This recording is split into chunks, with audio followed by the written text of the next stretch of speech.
Oggi il Veneto dimostra che un'opera infrastrutturale può anche fare cultura.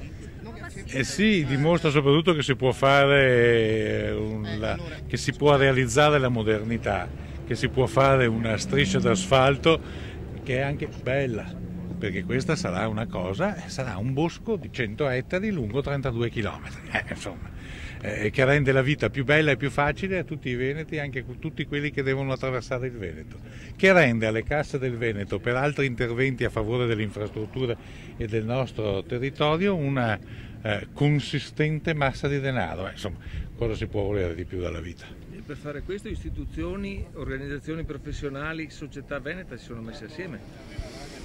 Non esageriamo, perché sembra che tutto sia stato facile. Io devo dire molti grazie per esempio alle associazioni, alle organizzazioni agricole che si sono sedute fin dall'inizio al tavolo con la volontà di fare e trovando una grande intesa, grazie a quegli amministratori, non tantissimi, di tanti partiti che hanno appoggiato il progetto fin dall'inizio. Ma quanti tentativi abbiamo dovuto superare, quanti veti, quante opposizioni.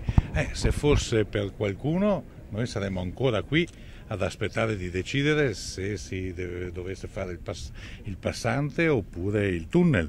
Saremmo ancora qui a pensare, a parlare, a discutere. Noi invece l'abbiamo fatto e dopo è arrivato anche il consenso. Adesso tutti sono entusiasti, vanno a tagliare i nastri, sono felici del passante, se ne appropriano, ma in realtà all'inizio a volerlo eravamo in pochi.